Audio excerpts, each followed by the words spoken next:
Merci Léo. Bonjour à toutes et tous et donc bienvenue dans ce quatrième webinaire qui est intitulé Ce qui fait crise, la coordination et la coopération sont-elles un impensé des dispositifs de préparation? Nous recevons aujourd'hui 3 sociologues des organisations et de l'action publique. Henri Bergeron, vous êtes directeur de recherche CNRS au Centre de sociologie des organisations à Sciences Po.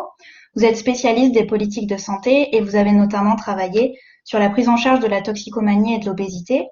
Olivier Boraz, vous êtes également directeur de recherche CNRS au CSO. Vous êtes spécialiste des politiques du risque et vous travaillez sur les dispositifs de préparation et de gestion des crises sanitaires et environnementales.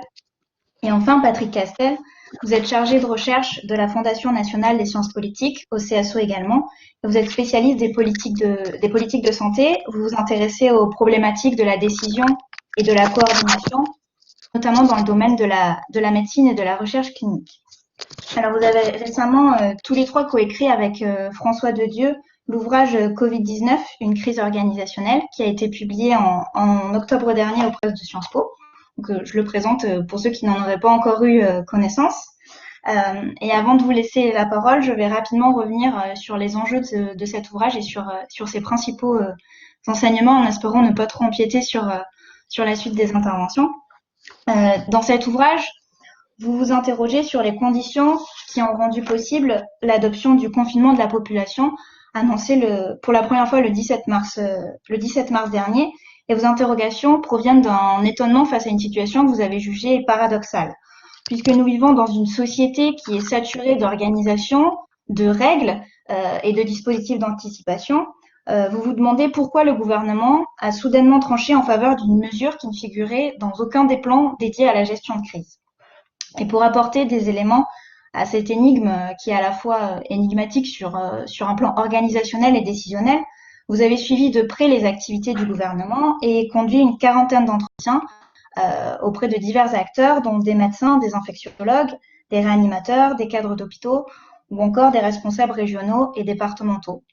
Du mois de mars jusqu'au mois de juin 2020, ces retours d'expérience de ces divers acteurs vous ont permis d'étudier une série de choix, mais aussi de non-choix, et de noter, je vous cite, que l'action collective s'est le plus souvent déployée en dehors de tout ce qui avait été programmé, prévu et anticipé. À terme, votre enquête, elle permet de proposer des pistes de réflexion essentielles pour comprendre le manque de préparation dont a fait preuve le gouvernement.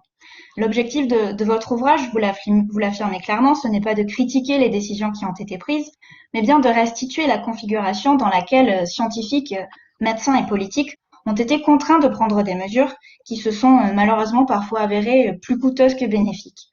Et grâce aux outils de la sociologie des organisations, de la décision et des crises, vous avez d'abord montré dans quelle mesure c'est un faux sentiment de préparation et de sécurité qui a empêché le gouvernement de constater la diminution et la dispersion des ressources affectées à la gestion de la crise.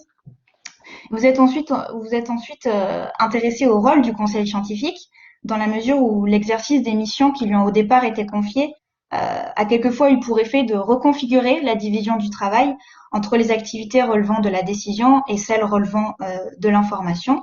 Et vous avez également montré que l'inventivité institutionnelle qui a été déployée par le gouvernement pour contenir la propagation de l'épidémie a eu son lot d'effets secondaires, elle aussi, à savoir l'augmentation des problèmes de coopération et de coordination entre les administrations publiques.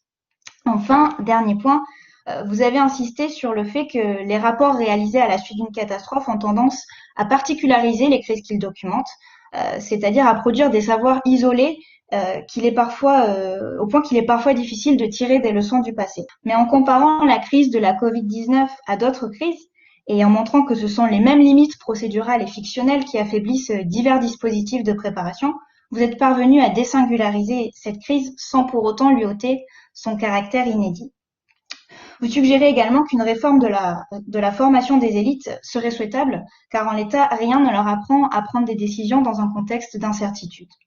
En définitive, et je m'arrêterai là, votre ouvrage montre que ce n'est pas seulement le caractère intrinsèque de la crise qui explique son ampleur, mais aussi et surtout un enchevêtrement de facteurs structurels et systémiques qui témoignent de façon assez paradoxale de l'incapacité du gouvernement je reprends votre expression, à organiser ces organisations. Vous invitez donc les politiques, les décideurs, mais aussi les chercheurs en sciences sociales, et je vous cite une dernière fois, à prendre acte des conditions dans lesquelles la coordination et la coopération peuvent se poursuivre en contexte dégradé.